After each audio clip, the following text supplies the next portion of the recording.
Hello again, this is Mark. We're on our third video with our third wood splitter. We seem to have misplaced the wood splitter. But if you can imagine a four-way sticking out here, I-beam right here, four-way pushing in. The idea was you could just back into the woods, back up to your tree, pick it up, split it. As you split it, it pushes on. It worked quite well. That's my helper. It would haul about 4 ricks. Dad would just go out, he'd cut in the morning, come home by noon, have 4 ricks loaded on there. He'd pull alongside the bigger trailer and he'd unload it from one to the other and then haul it 200 miles. Dad built this in about 1992. We've repurposed the wood splitter. We'll get to that on the last video, probably number 7. It got improved.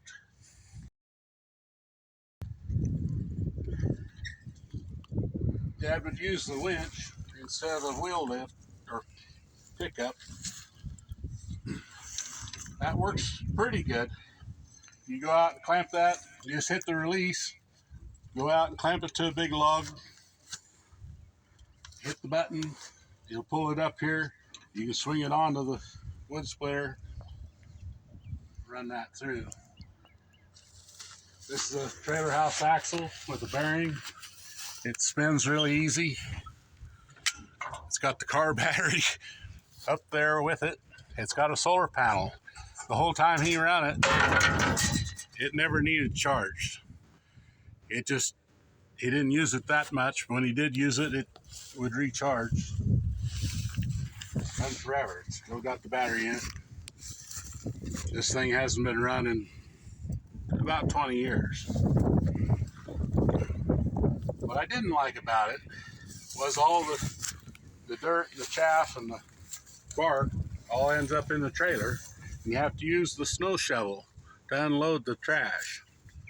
I kept telling Dad, make it dump. He said, you make it dump one. So I did. That's the rest of this video. And I think we'll go there. So Dad really liked the trailer concept, and he built 2 of those. He built a bigger one than the one I just showed you. It had a slatted floor, so some of the bark and stuff could drop through it. It held another rick or 2 of wood. I kept telling him, make it dump. And so he wouldn't, so I did. This is my version. I have a 4-way. You pick up the wood, you just throw it on there. It pushes through, it loads itself. It'll haul 3 ricks real easy. It'll haul 4 if you kind of rick it across the back and fill in the holes a little bit. Then it'll just dump it wherever you want it. Just a normal hoist in there. It's plumbed into the hydraulic system on the wood splitter. It don't have a separate it does have a separate valve. It's plumbed in line with it. And you can't run them both at the same time that way, but why would you? So you split wood or you dump it. It runs quite well. This is a box store tip-up splitter. I don't like tip-up splitters. If you gave me one, told me I had to use it, I wouldn't take it. If I buy one, I will junk it because it has good parts. It's got a good engine. It's got a good 12 to 16 gallon a minute pump. It's got a good, this machine is a 35-ton machine, so that must be a 5-inch cylinder. They've got a good cylinder. They've got a good motor and a pump and a tank. But if you're going to run that thing where you have to handle every chunk of wood twice. You have to split it, you have to turn it. It's a single way with a 6-inch wedge, and then you have to pick up the wood and remove it again. That sucks if you're doing 100 ricks of wood. It ain't too bad if you're doing 10 ricks a year. The homeowner is fine with that. When you're doing 200 or 300, 400 ricks a year, you don't mess around with that stuff. I want to put it on there, touch it once, and it's gone. So what we do is we throw away the I-beam and we build our own. So you just build your own I-beam, you make it into a 4-way, and you save all the stuff from the tip-up splitter, and you can turn your tip-up splitter into a commercial machine just by replacing the I-beam. I got a little tricky with this one. Back before, I built this in 1995.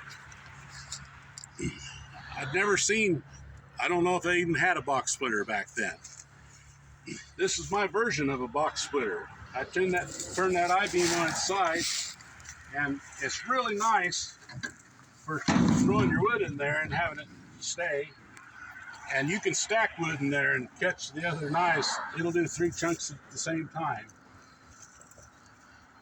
But I wasn't real happy with that. It needs to be designed different, more like a modern box splitter where that knife will go up and down. Because what happens is, it'll split wood all day long if it's perfectly straight, no knots.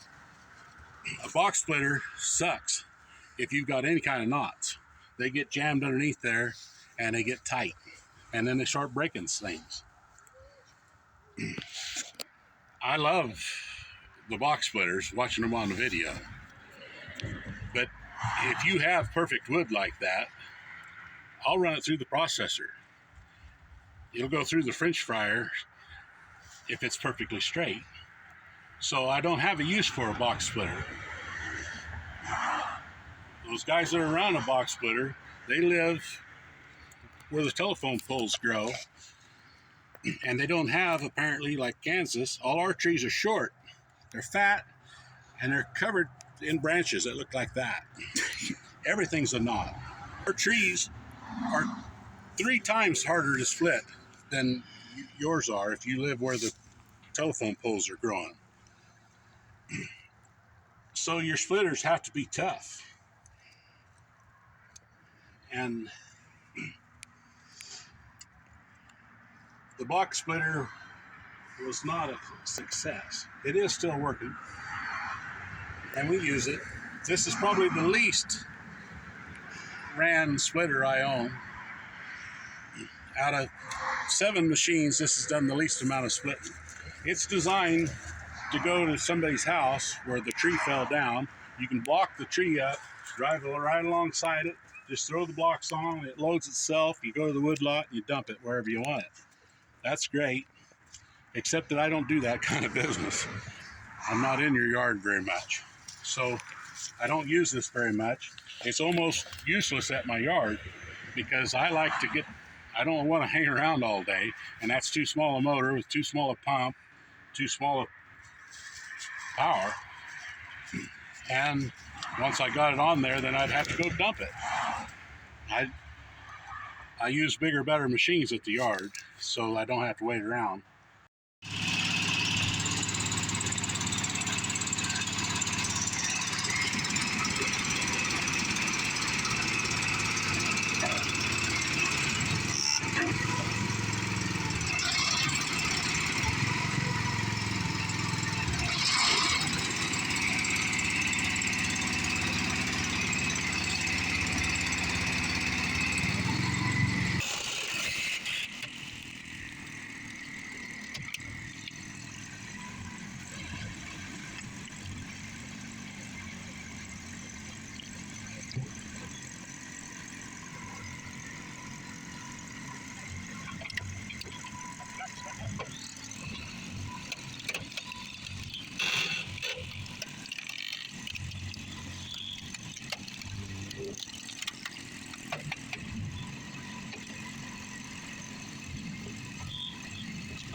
you can see about how fast the cycle time is. Well, that top gear, that's pretty good. The only way you can speed that up is to go with a bigger pump. When you go with a bigger pump, you'll have to go with a bigger motor. We tried to keep this one light, so I went with 11 horse and the little pump and the 35 ton. But that 35 ton doesn't change. No matter how big your motor gets or your pump gets, if you're running 3,000 PSI, the 35 ton or the 37 ton, it's controlled just by the size of that piston.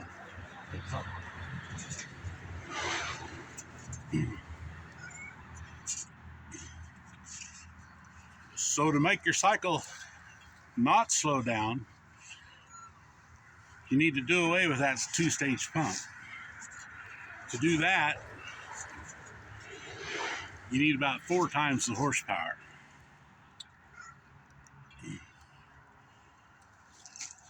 You can tell we're at the house because we have cats. If I was at the wood lot, we'd be cat free. That'll about sum up this video. I hope you enjoyed these videos. I need a little feedback. It wouldn't hurt to like and subscribe. The first 4 splitters I've shown you all have hitches. Those are the last of the hitches. The next 4 don't have hitches. Some of them get bigger. And we got a couple little ones. So, we'll see you next week.